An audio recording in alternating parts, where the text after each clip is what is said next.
Muy buenos días y bienvenidos nuevamente a Sin Guión. Hoy vamos a hablar, por supuesto, de inseguridad ciudadana, de las calles teñidas de sangre en este momento en el Perú. Parece dramático decirlo así, pero ante la ausencia del Estado no queda más que hacerlo visible una y otra vez. Y también vamos a hablar de la campaña que comienza a calentar en algunos aspectos. Pero antes de todo esto, recordarles que pueden participar en el programa a través de sus comentarios. Hoy no tenemos preguntas del público, pero sí tenemos comentarios de ustedes. Y, por supuesto, tenemos que cumplir con nuestros auspiciadores en primer término. Descubre el poder del factoring en Presta MIPE, tu aliado financiero para transformar tus facturas por cobrar en efectivo inmediato. Olvídate de esperar por tus pagos y obtén el capital que necesitas en cuestión de horas. Solicítalo en prestamipe.com y haz crecer tu empresa. Cambia tus dólares y soles de forma segura y rápida con Cambio Seguro. Ingresa desde su web o aplicativo y obtén un súper descuento usando el cupón AHORRAYA. Yo Cambio Seguro. ¿Y tú? Muy bien. ¿Qué ha pasado ayer en el Perú? Tenemos la portada de La República para contarles a ustedes de manera dramática que ayer fueron asesinadas en el Perú 14 personas. 14 personas. 8 de ellas en Lima y, no, perdón, al revés, 6 de ellas en Lima y 9 en el resto del país. Ya no estamos en 6 muertos diarios. Ayer fue la excepción, 14. De esos 14, 5 son extranjeros, 2 colombianos, 3 venezolanos, una pareja y un reciclador, y los otros 9 son peruanos. Asesinados vinculados al transporte público de pasajeros, a actividades como el serenazgo, a nadie sabe por qué. 14 personas asesinadas ayer. Y ayer el ministro de Transportes y Comunicaciones, el señor Pérez Reyes, decía en RPP, no encuentro razón por la cual se tenga que censurar al ministro del Interior. 14 muertes en un día. Y no es que el ministro dispare el gatillo, no. Nadie lo está acusando de eso. Lo estamos acusando de absoluta incompetencia. Ayer se reúne el Ejecutivo, el Legislativo, el Poder Judicial, todos juntos, el CONASEC, para encontrar soluciones. Y la gran solución que propone el Ejecutivo, la gran solución, la gran idea es esta, por favor. Agárrense. El gobierno presentará proyecto de ley para establecer servicio militar y policial obligatorio.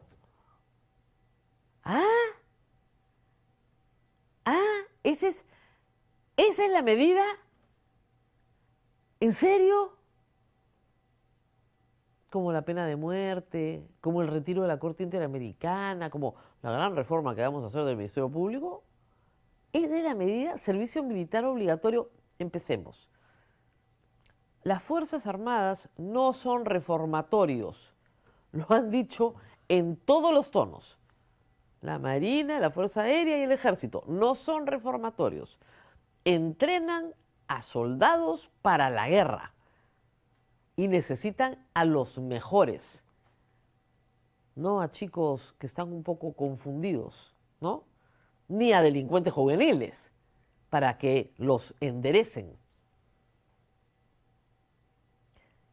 ¿En qué cabeza loca el servicio militar obligatorio va a reducir la delincuencia?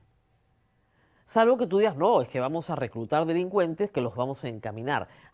Y si reclutas delincuentes juveniles y les enseñas a manejar armas de guerra para que a los 2 años salgan y que tengan emprendimientos delincuenciales.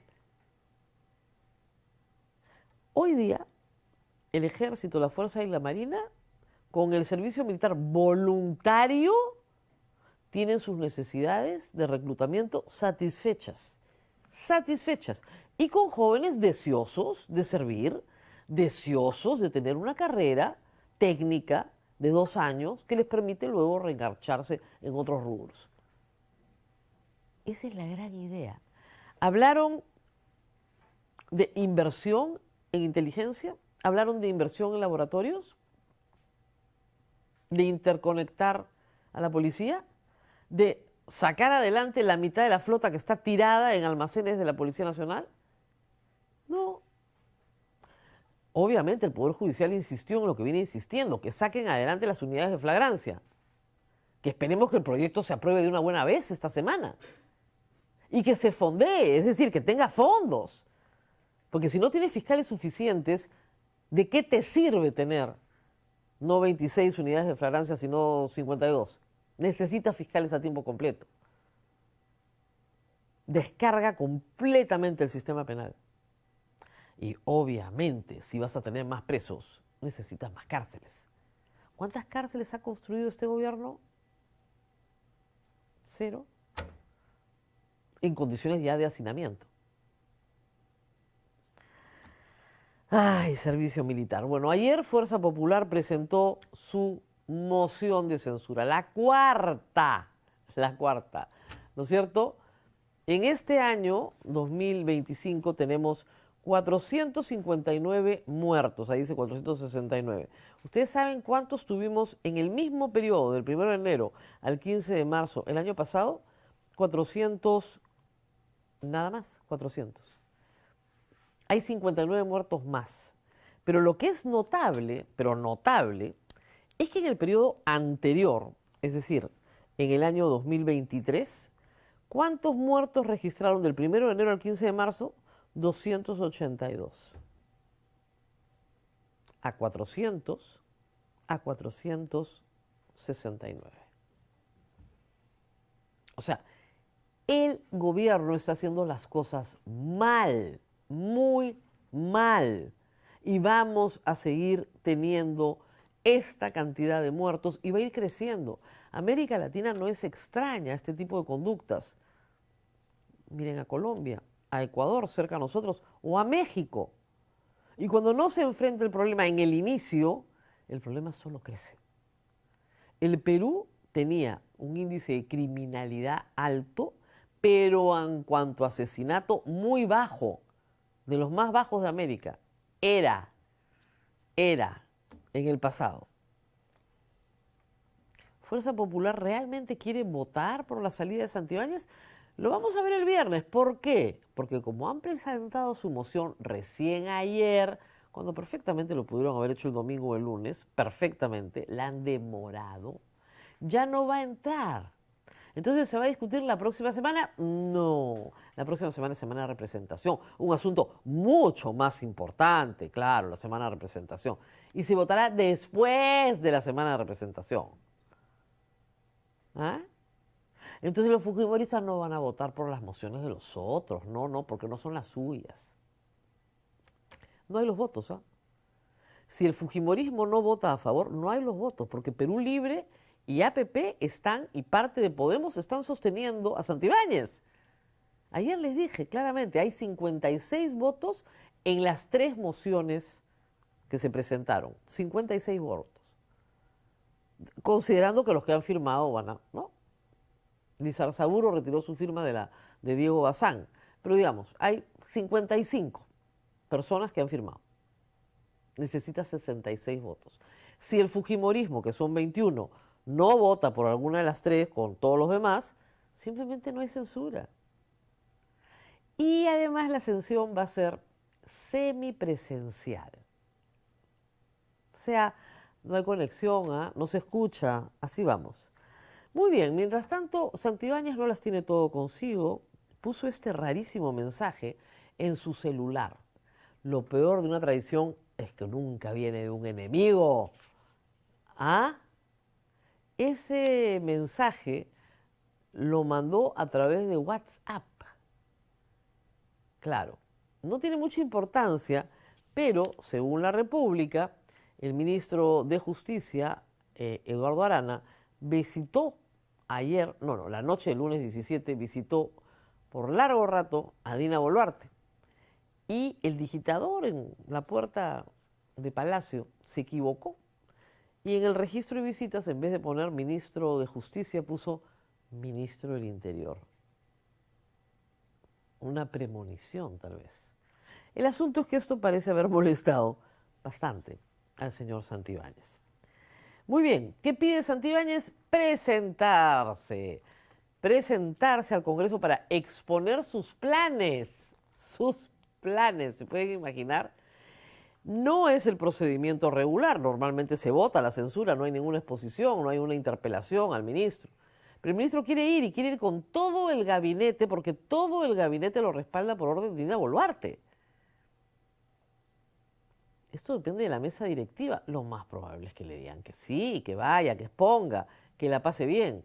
Finalmente, Alejandro Soto, expresidente del Congreso, también ha pasado su buen rato sentado en la oficina de Dina Boluarte, en gran conversa con ella. Y APP hasta el momento es el partido que no ha pedido la censura del ministro, aunque algunos pocos miembros de la bancada han firmado algunas de las mociones presentadas. Pero APP y Perú Libre y Podemos están sosteniendo al ministro. Y buena parte de Acción Popular también. ¿Por qué será, no? Raro. Muy bien. Este viernes se debate, como les decía, ¿no es cierto?, las mociones de censura. Tenemos esa nota. La que sigue, por favor. Muy bien. Este viernes 21 de marzo se va a discutir esta moción no presencialmente, semipresencial. Es decir, si quieres vas, si quieres no vas. Y si no vas, votas por teléfono. Entonces, si la conexión no está buena, si en ese momento yo estaba al otro lado de mi pueblo, claro, es viernes, ¿no? Y todavía es marzo y hace calor, entonces quieren ir a la playa. Semipresencial, ni siquiera presencial para un asunto tan grave. Tan grave. ¿Qué pasó ayer en el velorio del señor Flores, de Paul Flores, en Piura? Miren ustedes, a ver si en Palacio escuchan.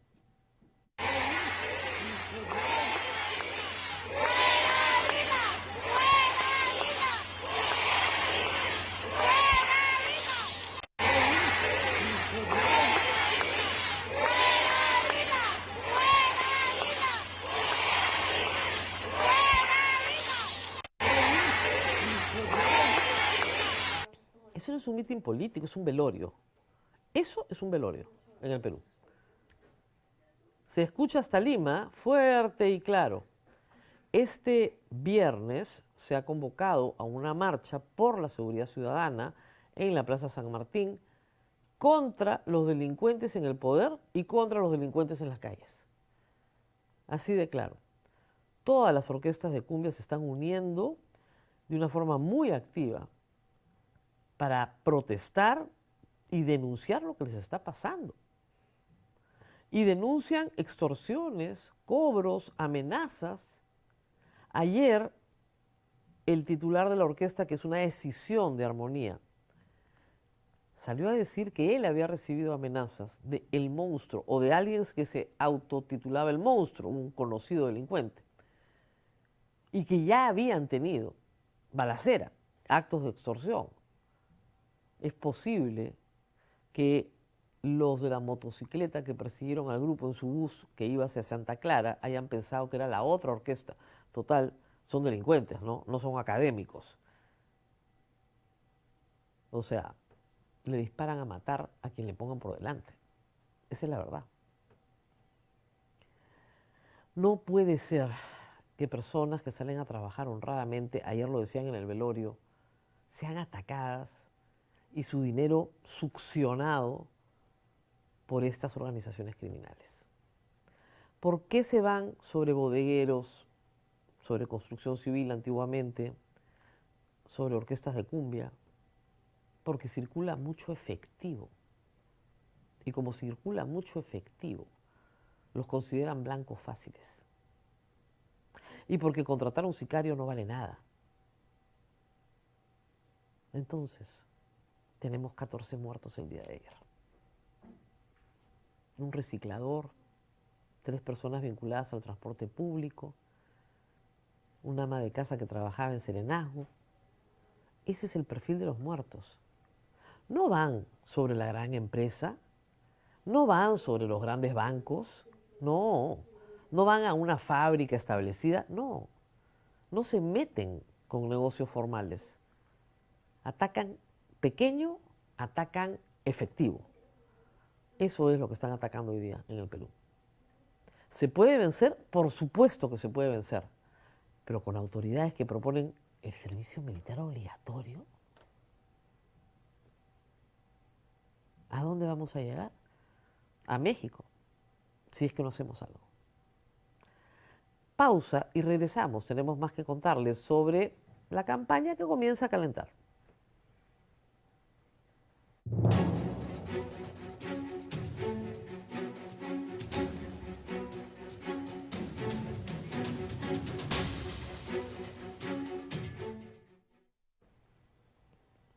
Muy bien, y en este ambiente delictivo, violento, de desasosiego y incertidumbre, por supuesto, hay una campaña política en marcha.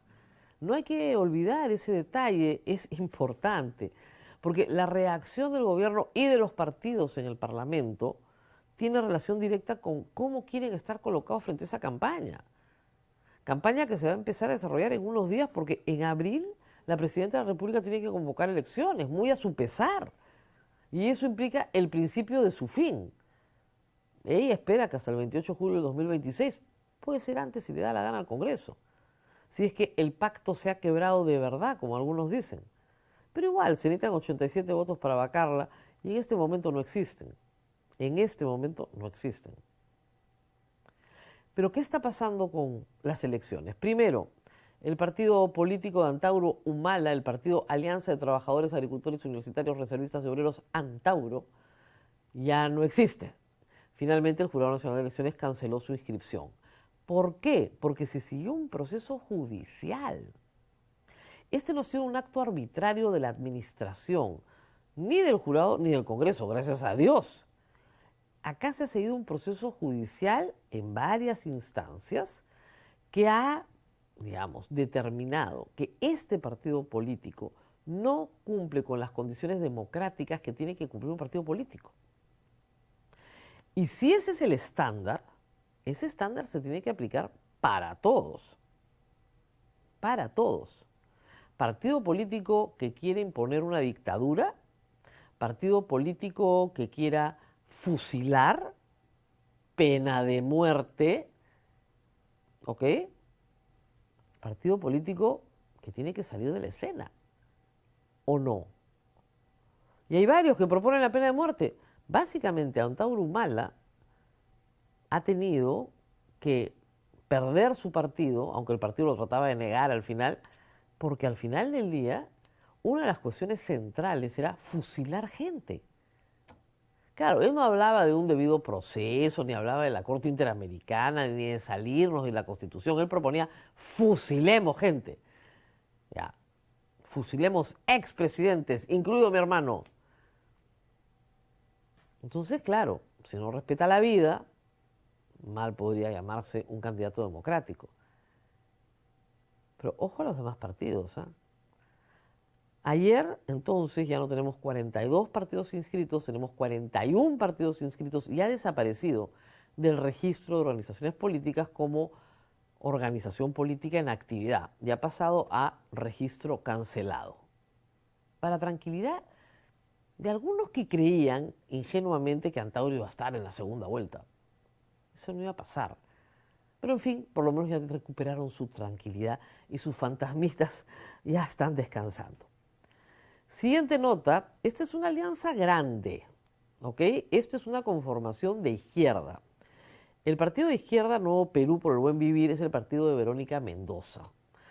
Yo sé que no les gusta que les ponga cara, pero la política es antropomórfica, ¿ok?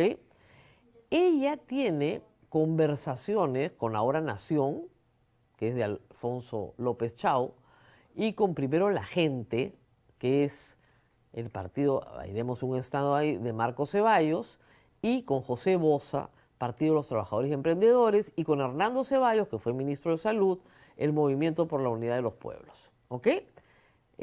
También han estado ahí Sigrid Bazán y Ruth Luque. Ruth Luque va a estar en un instante con nosotros, esperemos que llegue porque está saliendo de una presentación en el Congreso, en la Comisión de Agraria. Pero bueno, entonces, todos estos no han pactado nada todavía. Ojo, no hay ninguna alianza formal. Las alianzas tienen plazo para inscribirse hasta agosto. en el cronograma propuesto, que todavía no lo tenemos muy claro porque no se han convocado a las elecciones. Pero ahí tenemos por lo menos 4 partidos interesados en ir juntos con una propuesta netamente de izquierda y agárrense con nueva constitución. No aprende la izquierda, ¿no? No aprende, pero no aprende. Eso polariza al país. Y lo hemos explicado acá muchas veces. El problema de la nueva constitución para la izquierda peruana es que quieren cambiar el capítulo económico de la constitución, que es el pilar sobre el cual podemos crecer. Porque respeta propiedad privada, porque respeta contratos, porque respeta la autonomía del Banco Central de Reserva. Esos pilares, la libre tenencia de moneda extranjera, esos pilares se ponen en duda con una nueva constitución. ¿Por qué no quieren una nueva constitución para modificar la libertad de prensa? Supongo, ¿no? Supongo. Si su primer pedido es nueva constitución, después de que la constitución del 93 en estos últimos 2 años ha sido modificada en más de 60 artículos, francamente, tienen un camino perfectamente válido para modificar la constitución, artículo por artículo, cuando quieran, porque lo han venido haciendo. O no han aprobado la bicameralidad. No necesitan una asamblea constituyente, salvo que lo que quieran es hacer cuestión de Estado para modificar el capítulo económico. Y ahí jamás van a ganar una elección.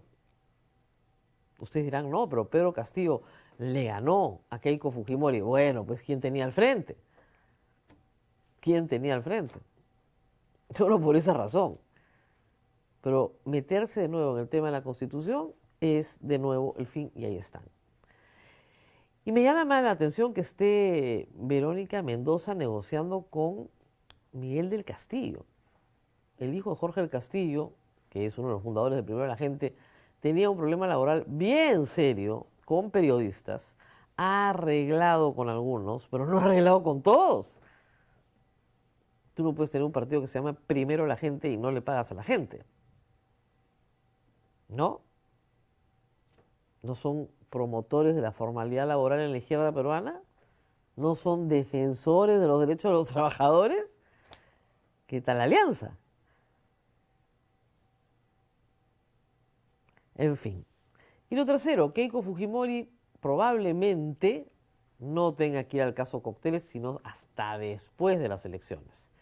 Me dicen que vamos a pedirle comentarios al público porque nuestra invitada no ha llegado. Muy bien. Acá esto es lo que me dice mi productora. Muy bien, regresamos con Keiko Fujimori. Por favor, ponme la noticia. Los jueces que estaban viendo el caso, si me pones la noticia grande, muy bien. Los jueces que estaban... No, esa no es la noticia. La de Keiko Fujimori. Eso. Vamos a tener que imponer acá el servicio militar obligatorio, ¿ah? Esto viene mal. Dicen que no. Muy bien. Jueces Víctor Zúñiga y Richard Concepción Carhuancho son apartados del caso Cócteles. ¿Por qué? ¿Por qué son apartados? El juez Víctor Zúñiga y Richard Concepción Carhuancho son jueces de investigación preparatoria. No son los jueces que deciden, ¿no es cierto?, la inocencia, la culpabilidad de nadie. Son jueces de investigación preparatoria. Pero son los jueces que te mandan a prisión preventiva, son los jueces que te ponen el impedimento de salida, son los jueces que dicen, bueno, ok, esto es correcto, puede esta acusación iniciar el juicio oral. En el caso de Víctor Zúñiga no es por la acción de Keiko Fujimori, sino por la acción del empresario Ricardo Briceño, porque a él le correspondía, y creo que le correspondía de todas maneras, a pesar de que el caso se haya caído, un sobreseimiento. Él no tenía nada que ver en este lío. Y ha litigado para que lo saquen del caso. Tenía que volver a pronunciarse la instancia para que lo saquen del caso, pero el que tenía que volver a pronunciarse era el mismo juez Zúñiga. Y lo que él decía, eso no es imparcial. Este juez ya se manifestó en mi contra. Yo gano un amparo diciendo que se ha manifestado mal, y este es el juez que tiene que volver a manifestarse. Lo sacaron y al sacarlo lo terminaron sacando de todo el caso Cócteles. Y en el caso de Richard Concepción Carhuancho, también por un tema administrativo, no puede volver a pronunciarse sobre los mismos temas. Esto, creo yo, va a terminar alargando el inicio del juicio oral. Con lo cual, si falta un año para elecciones, probablemente Keiko Fujimori no vaya a juicio oral durante todo el proceso electoral, siendo eso una gran ventaja para ella, hay que decirlo, desde el punto de vista político. Luego de las elecciones podrá iniciarse, pero ahí habrá que ver si ha prescrito o no ha prescrito. Y en todo caso habrá que ver qué resuelve el mismo colegiado en el caso de Ollanta Humala y su esposa, porque las imputaciones son exactamente las mismas, o muy parecidas. O muy parecidas. Lavado de activos por fondos de campaña, donde es clarísimo que los receptores no podían presumir en el tiempo en que recibieron que el dinero proveniera de delito alguno, con lo cual probar lavado de activos de nuevo es casi imposible. Por lo menos de lo que ha presentado la Fiscalía hasta ahora de prueba, imposible. Muy bien, vamos con comentarios del público. ¿Por qué? ¿Porque no ha llegado nuestra invitada o ya llegó? Perdón. No entiendo nada cuando se ponen así. ¿Faltan 3 minutos para que llegue? No, faltan 4 minutos para que llegue. No, bueno, no saben qué explicar. Muy bien, Mary Nostroza me pregunta, está a 3 cuadras, no falta 3 minutos, pero 3 cuadras en el centro de Lima puede ser, ¿cómo te explico? Una misa entera, pero en fin. ¿En qué consiste la ley de deshacinamiento de las cárceles que según dicen fue aprobada por Dina? ¿Es posible detener la compra de 13 millones del edificio del BCP? Ya, Mary, son 2 preguntas, rapidito, y bueno que la haces. ¿Qué pasa? Aproximadamente voy a dar un orden de magnitud, ¿ya? Tenemos 100.000 presos hoy en el Perú. 100.000 presos. Las cárceles no dan. O sea, teníamos cárceles, por decirles, para 40.000 presos. Entonces hay condiciones de hacinamiento espantosas. Hace muchos años, y estoy hablando hace 3 o 4, el Tribunal Constitucional estableció que el hacinamiento en el Perú era un estado de cosas inconstitucional. Porque en teoría, un preso entra al sistema penitenciario para ser resocializado. Tú no puedes resocializar a un hombre si lo metes en una ¿no? En una celda con 10 personas. Es bien difícil la resocialización. Entonces, este gobierno, este ministro de Justicia, pidió facultades legislativas y comenzó a sacar leyes, en teoría, para deshacinar las cárceles. La teoría era, bueno, interesante. Tenemos que hacer que solo vaya a prisión quien ha cometido un delito grave. ¿Ok? Por ejemplo, ¿la difamación es un delito? Sí, pero no tiene prisión efectiva. ¿Ok? Ahora lo quieren pasar de 3 a 5, ¿no? Pero establecieron que todo delito menor a 5 años no tenía prisión efectiva. ¿Ok? Como era antes, todo delito menor a 4 años no tenía prisión efectiva. Ese año de diferencia ha sido un año bien importante en varios casos. Kenji Fujimori, Vladimir Cerrón han estado en algún momento, ¿no?, con 4 años y medio o con 5 años. Pero si te ponían 5 años o menos, te das a tu casa. ¿Eso puede deshacinar? Sí, claro. Puede reducir el número de presos. Pero ¿qué es lo que tienes que hacer? Construir cárceles, pues, por el amor de Dios. Si tenemos una ola delincuencial del tamaño que tenemos y tenemos el hurto como el principal delito en el Perú, tienes que tener más cárceles. Porque esos hurtos, cuando se atrapan en flagrancia y las unidades de flagrancia los pueden juzgar, en menos de 15 días tienes a la persona presa, en su prisión, en su celda. ¿Ok? Se necesitan más cárceles. Por supuesto que se necesitan más cárceles. Lamentablemente. Puedes hacer muchas tareas de prevención, pero necesitas más cárceles. Y esto de los 5 años, claro, le permite al Ejecutivo y al Legislativo decir, es que los jueces sueltan a los delincuentes. ¿No? Los jueces están cumpliendo la ley que ha dado el Congreso. Perdón, el decreto legislativo que ha dado Dina Boluarte. Ojo. ¿Es posible detener la compra? No. No. Probablemente eso es lo que vale. Son 2 inmuebles en el centro de Lima. Creo que son 25.000 metros de área techada. No, olvídense. Eso no se va a detener. Eso se va a vender Y efectivamente el Estado peruano va a ser propietario de 2 inmuebles más. ¿Para qué? Esa es la discusión. Para meter más empleados del Congreso, porque ahora vienen los senadores. Y los senadores cada uno va a tener 8 empleados, probablemente, o 10. En este momento el Congreso tiene aproximadamente 4.000 trabajadores y es una cámara. Se suponía que iba a costar lo mismo la bicameralidad. No, ya no. Y este año el Congreso se ha asignado 400 millones de soles más de presupuesto porque ya vienen los senadores. Y claro, en algo lo tienen que gastar. Por eso están haciendo estas compras. Por eso están haciendo estas compras. Ahora, que el Congreso tiene más inmuebles, tiene inmuebles. Por supuesto que tiene inmuebles. 4.000 trabajadores para ese resultado.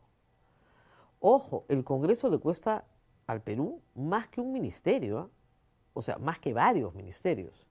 Más que el Ministerio de Cultura, más que el Ministerio de Agricultura, más que el Ministerio de la Mujer, cuesta el Congreso. Saquen su línea. Pero ¿cómo se resuelve eso? Hay elecciones el próximo año, ¿no? No voten por gente que entra al Congreso a vivirlo, porque a eso entran. A ver qué más se llevan. Depende de ustedes. Ustedes tienen el voto. Vamos a la pausa y regresamos con la congresista Ruth Luque, que ya llegó.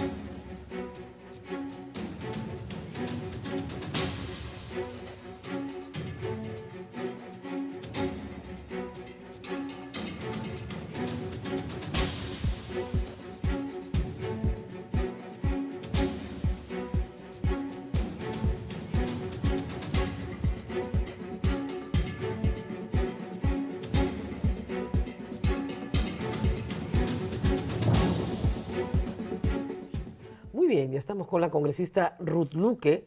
La congresista Luque pertenece a una de las bancadas de izquierda de oposición al Congreso. Ojo, no tiene nada que ver con Vladimir Cerrón, que está cantándole vivas al ministro Santibáñez. Hombre, se ha vuelto uno de sus principales defensores. Sí. Gracias por estar con nosotros. ¿Qué tal? ¿Cómo estás? Buenos días. Yo creo que el viernes no censuran a Santibáñez. Perdón, había pedido un vaso de agua, pero no ha llegado. Yo creo que el viernes no censuran a Santibáñez. ¿Qué cree usted? A ver, hay 4 censuras. Ayer hemos tenido una junta de portavoces. Ya se ha definido las reglas del debate para el día viernes. Tenemos 2 horas de debate. Por el momento, si uno suma las firmas, tenemos alrededor entre 64 y 65 firmas. Y efectivamente, digamos, con el retiro que hizo Lizarzaburo, ¿no es cierto?, y bajo esta relación que existe entre Santibáñez y el gobierno con varios congresistas, porque eso es así, ¿no es cierto? Hay congresistas en el Congreso que son oficialistas, son dinistas, son boluartistas. No les gusta que se los recuerden, no, porque vienen las elecciones, pero es verdad. Hay que decirlo, porque muchos quieren como zafarse de su responsabilidad, y no, son corresponsables de la situación política actual, y han decidido no hacer un control político efectivo. Entonces, a mí no me sorprendería, Rosa María, que para el día viernes algunas personas no voten, se abstengan. O sea, para que seamos claros, hasta el momento no tienen los votos. Yo no tengo la certeza de los 67 votos. Claro, salvo que el fujimorismo sí votara por las mociones, por las primeras 3 mociones. Sí. Mira, no se van a votar mociones por separado. Se van a votar todas juntas, las 3. Esa es una pregunta que yo hice en la Junta de Portavoces. Lógico. ¿Ya? Y yo pedí que me explicaran cómo iba a ser. ¿No? Porque de acuerdo al reglamento, digamos... Podían ser una por exacto. Pero lo que se me ha detallado el oficial mayor es que ya han habido antecedentes parlamentarios, situaciones en las que se han presentado varias mociones de ese tipo, y lo que ha habido es que se votan de manera conjunta. es decir, va a ser una sola votación, ¿no? Porque el centro de la decisión es la misma que es la censura. Entonces, yo espero que haya... Pero no la del fujimorismo. A ver, la del fujimorismo ha entrado el día de ayer, Exacto. el día martes, ¿no es cierto? De acuerdo al reglamento del Congreso, dice que desde la presentación son 4 días. Eso es lo que dice. Entonces no entró, pues, porque las Entre otras el mociones cuarto entraron. y el décimo, Así ¿no? es, porque las otras mociones entraron antes. Esa también ha sido una parte de mis preguntas, ¿ah? Entiendo, digamos, que por la posición política que han dicho, y si el fondo del tema es censurar al ministro, no tendrían que hacer una diferencia en el relato, pero sé que mucho del debate también hacia afuera es intentar explicar por qué censuro. Yo no censuro por esto, pero sí censuro por esto, o sí censuro por aquello. No es cierto que la verdad, Rosa María, me parece un debate absurdo, porque Bastante creo que infantil, sí, ¿no? porque el centro del que tema, maduren un poquito. porque el centro del tema es en realidad que el ministro en más de un año no ha desplegado ninguna estrategia diferenciada. Las declaratorias de emergencia no sirven, es un ministro que está abocado a defenderse sus denuncias, utiliza el Ministerio del Interior, digamos, para hacer una defensa individual, ¿no es cierto? Y está, digamos, empeñado más bien en atacar al Ministerio Público, al Poder Judicial, cuando de verdad un ministro, en las cifras alarmantes en las que estamos, Bueno, para poner solamente un detalle, tendría ¿no? que tener una actuación mire, distinta. ¿cómo será de normalizado que se me ha pasado contárselo al público? Esta mañana,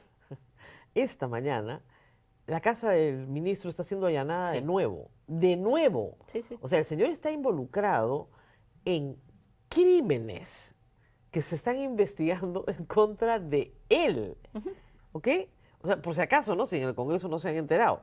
Además de todo lo anterior, de dejar a la gente desprotegida, acá está la portada de hoy, 14 muertos ayer. Esto no es gratis, esto responde a políticas públicas. Muy bien. Aparte de dejar, el señor está hoy día, en la mañana, enfrentando un segundo allanamiento en su casa. Sí.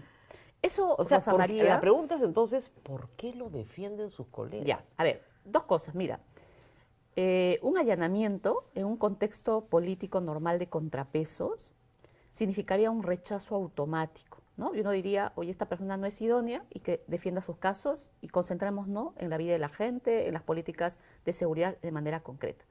Pero lo que ha sucedido, ahora tenemos, es que hay una campaña orientada a responsabilizar única y exclusivamente al sistema de justicia. Claro. Pero además han colocado un mensaje de caviarización en medio de esto. ¿No es cierto? ¿Qué quiere decir eso? ¿Usted sabe quiénes son los caviares? Porque No.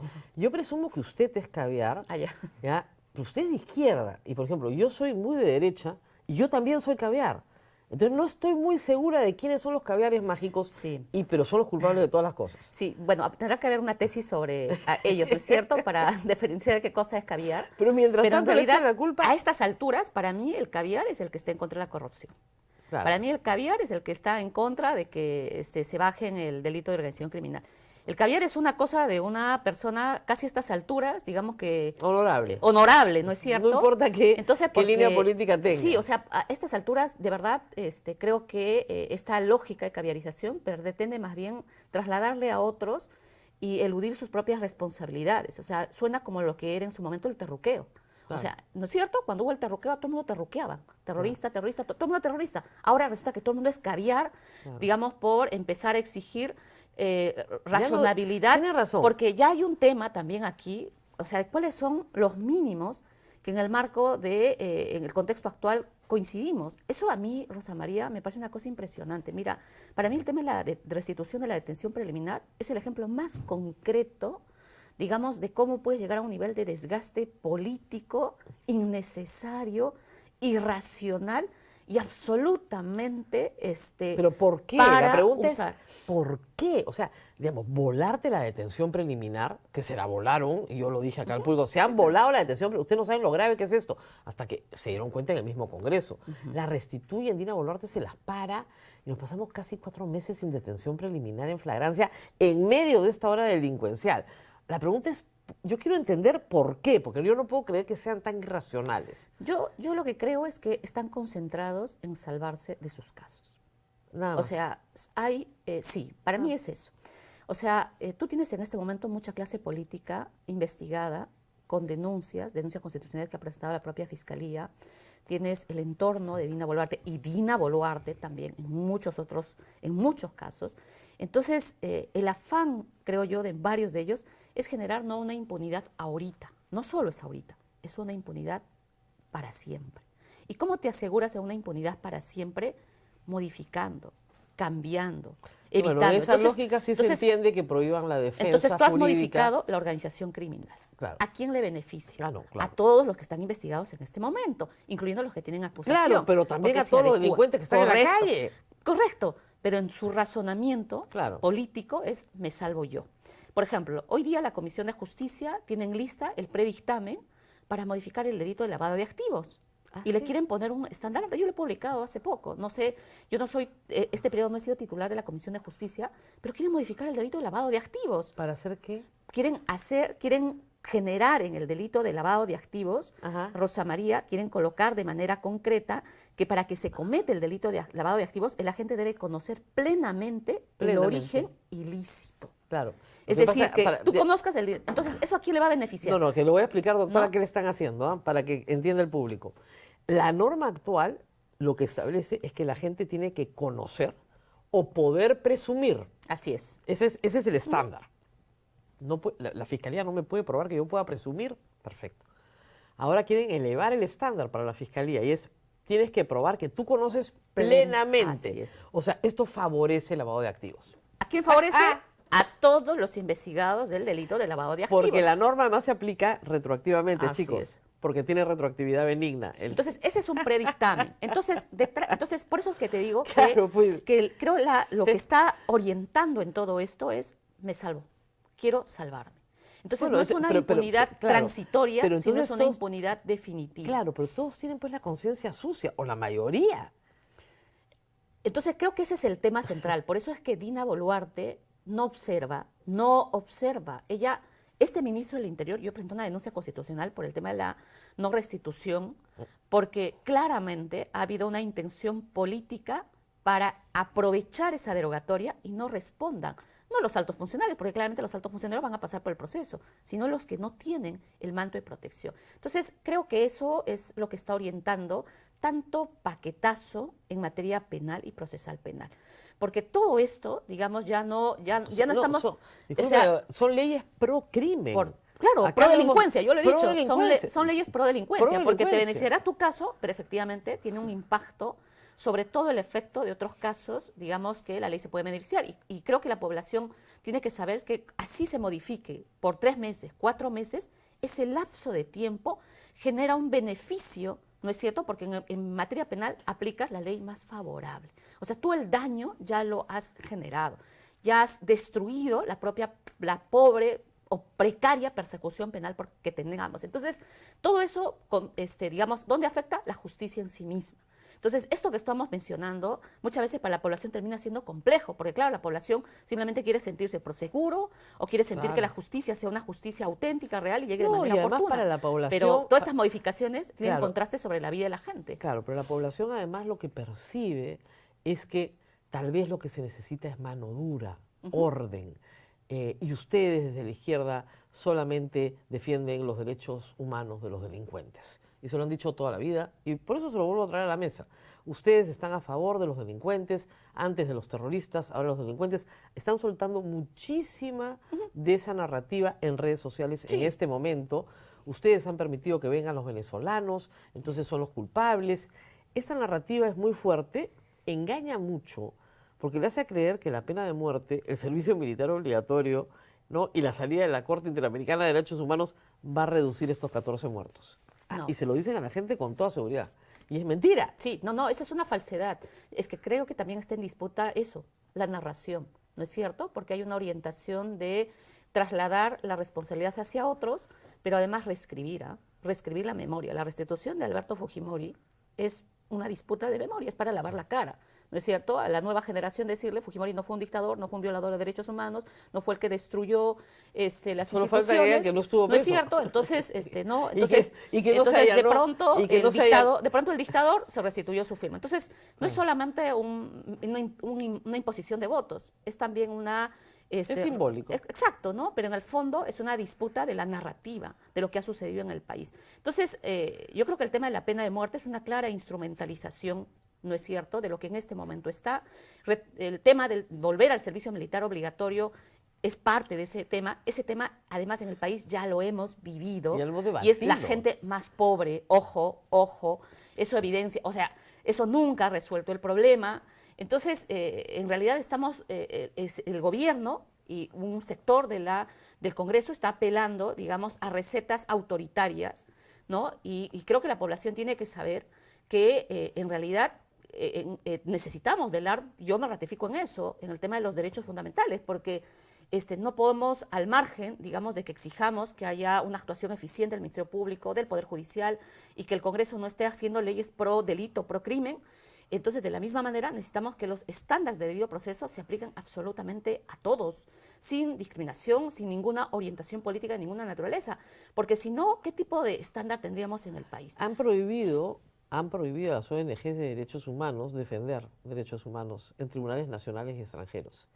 Eso lo acaba de prohibir si recibe financiamiento público internacional. Dina Boluarte todavía no promulga la norma, lo cual a mí me parece a estas alturas rarísimo, porque ella hace lo que le mandan. ¿Qué está pasando ahí? ¿Tiene alguna información? Yo lo que creo es que Dina no lo va a observar. No, yo creo que va a dejar que pase, y creo que esta es una ley que tiene nombre propio y ha sido dirigida a las organizaciones que han alzado su voz y que han defendido casos de violaciones a derechos humanos. Esto es contra PRODE, contra Coordinadora, pero contra al hacer IDL, eso, reporteros. Rosa María, es importante que la población sepa que a quien realmente han afectado es a la población más pobre del país. Lo dije del primer Porque día. la población más pobre es la que no logra acceder a pagar un abogado. Mientras los partidos han modificado la ley de financiamiento para que el 50% se pueda usar para defender a sus directivos investigados y que están investigados por diversos delitos, no quieren que la plata, no es cierto, que viene vía cooperación internacional, se use para defender a la gente más pobre. Esa es la irracionalidad del discurso. Ahora, vienen unas elecciones, he visto ayer que ha estado en una reunión con una alianza grande de izquierda. Yo he lanzado el hashtag por estos no, y usted es congresista, así que yo le estoy pidiendo a la gente que no vote por nadie que esté ahora en el Congreso. Es duro ir a una campaña electoral arrastrando sobre sus espaldas el fracaso de Perú Libre y también el fracaso de Juntos por el Perú. O sea, ¿qué puede proponer de nuevo la izquierda después de lo que estamos viviendo? A ver, mira, yo he participado en esta reunión, hemos sido varios actores. Por lo menos en lo que a mí respecta, sí tengo un interés en fortalecer o contribuir, digamos, en el fortalecimiento de un espacio político programático más amplio. Porque creo que lo que estamos enfrentando ahora, más allá del debate de las derechas y las izquierdas, es de verdad un aniquilamiento y aplastamiento hacia la democracia y hacia la vigencia de derechos fundamentales. Eso es lo que yo considero políticamente. Y en el marco de esa línea sí se requiere un frente político mayor. Con 47, 50 partidos, dudo que se pueda generar una confrontación política a esto. Y creo que ese diálogo político, programático, tiene que darse. Por lo menos esa es mi expectativa personal. No estoy en este momento enfocada, digamos, en una decisión. Yo no estoy afiliada a ningún partido en este momento. No estoy afiliada en este momento. Me parece que lo más importante es que cualquier fuerza política, digamos, le ofrezca desde este momento a la población cuál es la agenda programática y cómo es que lo va a hacer. O sea, creo que no estamos en un momento en el cual necesitamos que empiecen las elecciones, la campaña y los partidos ofrezcan. Necesitamos que desde ahora empiece a haber una discusión de contenido y básicos esenciales. Claro, pero Verónica Mendoza es la que apoya a Vladimir Cerrón. Es parte del gobierno de Pedro Castillo. Entonces, con ese fracaso a cuesta, bien difícil pararse a pedir el voto popular y bien difícil liderar una alianza, ¿no? Sí, pero yo creo que estamos en un momento distinto, ¿no? En su momento, digamos, cuando el Nuevo Perú hizo la parte de la alianza y se respaldó en segunda vuelta, yo también voté por el señor Pedro Castillo, no me arrepiento de esa votación. Claro. O sea, porque a mí lo que me orientó es yo jamás votaría por la señora Keiko Fujimori. Así lo digo de manera clara. Entonces, fue sobre la base de ejes programáticos. Otra cosa es que el gobierno de Castillo no despegó de la manera que se hubiera esperado. En fin, ahí hay un montón de análisis y autocríticas que seguramente se tienen que hacer desde los distintos espacios. ¿Y usted venía del Nuevo Perú también? Sí, claro. Yo participé en las elecciones invitada con Juntos por el Perú, porque Juntos por el Perú tenía pero la acuérdese usted que el inscripción. Nuevo Perú terminó naufragando. O sea, ha logrado su inscripción ahora, pero Sí. termina el gobierno de Castillo naufragando. A ver, yo creo que hay ahí, Rosa María, varias lecturas, ¿no es cierto? Tú tienes una posición, una evaluación política sobre el tema del naufragio. En mi opinión, creo que nosotros, por lo menos yo creo que el gobierno de Castillo fue un gobierno absolutamente débil desde el inicio, muy acechado además, con una campaña de rechazo al voto popular y con una línea absolutamente discriminatoria, y creo que ese es el eje que continúa. Hasta ahora no se supera la derrota electoral. Por eso es que está pues aprobado un dictamen en la Comisión de Constitución de la ley de reconteo de votos. Sí, Hay una ley, pero o sea, ¿cómo explica usted entonces a sus tú has colegas? tenido, entonces tú tienes Claro, pero eso piense en y la- luego has tenido Castillo. Yo no voy a minimizar sus responsabilidades políticas porque creo que Castillo no tuvo la firmeza para que esas banderas que fueron parte de una agenda en la segunda vuelta, a la cual muchas organizaciones se sumaron, o sea, y teniendo además el respaldo ciudadano, pudiera haberlo planteado. No tuvo la fuerza. El tema de la reforma agraria, que además se lanzó en mi tierra, o sea, que fue simbólico para las comunidades, porque no era una cosa de la segunda versión de lo que sucedió en la primera, era en el fondo colocar en el centro del debate y la discusión el tema de la agricultura familiar, lo que ahora estamos pasando, lo que están enfrentando las comunidades campesinas, nativas, etcétera. Nunca fue un discurso, Fue bla, bla, nunca bla. se ejecutó. Fue ¿No es bla, cierto? bla, bla. O sea, exacto. Entonces, eso creo que desmoronó y debilitó mucho más el gobierno. Y creo que ahí, digamos, Y escúcheme, no ha y logrado Vladi- tangibilizarse. Y Vladimir Cerrón, socio de Keiko Fujimori en la mesa directiva, Sí, que eso, se la pasa insultando a las caviares, que creo que se refiere a usted. sí, obvio. ¿Ya? Sí, o sea, a mí en el caso de Perú Libre, digamos, no me sorprende que hayan terminado en la mesa directiva, ¿no? O sea, creo que... Pero esa es la izquierda que conocemos en el Perú. Bueno, esa para mí no representa la izquierda, Rosa Eso no María. es izquierda. Para mí eso no representa a la izquierda. O sea, porque, digamos, terminan en una lógica de ubicación de la mesa y además en una lógica de propuestas donde claramente ellos, que también están investigados, van a terminar beneficiándose. Entonces, yo creo que ahí no me siento representada en esa izquierda. Yo no me siento representada en esa izquierda. He marcado mis diferencias y críticas hacia la manera en la cual además se suman a un relato para destruir las instituciones, donde tendríamos que haber entrado en un debate de fondo sobre la reforma del sistema de justicia, pero en estas condiciones jamás yo no respaldaría ningún tipo de reforma del sistema de justicia, porque seguramente de ahí lo que saldría, Rosa María, sería una deforma, puesta más bien al sometimiento, porque quien no se somete, ¿qué hace? Lo denuncia.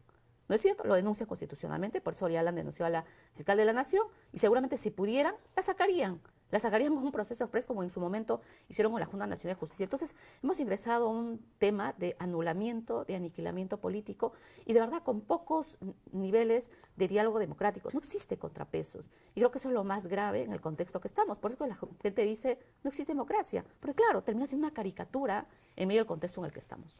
Doctora, muchas gracias por haber venido, haber estado con nosotros. Sé que llegó corriendo. Mil disculpas porque tuvimos que esperar un poco. Nos Perdón. tenemos que ir y estará nuevamente con nosotros próximamente. Vamos a despedirnos señalando que tenemos dos auspiciadores. Descubre el poder del Factoring y Empresta MIPE, tu aliado financiero para transformar tus facturas por cobrar en efectivo inmediato. Olvídate de esperar por tus pagos y obtén el capital que necesitas en cuestión de horas. Solicítalo en prestamipe.com y haz crecer tu empresa. Cambia tus dólares y soles de forma segura y rápida con Cambio Seguro. Ingresa desde su web o aplicativo y obtén un súper descuento usando el cupón Ahorra Ya. Yo, Cambio Seguro. ¿Y tú? No se olviden de hacer tres cosas que siempre les pido. Le dan like al programa, lo comparten y se suscriben a todas las redes de la República para recibir los videos de inmediato. Nos vemos nuevamente el día de mañana.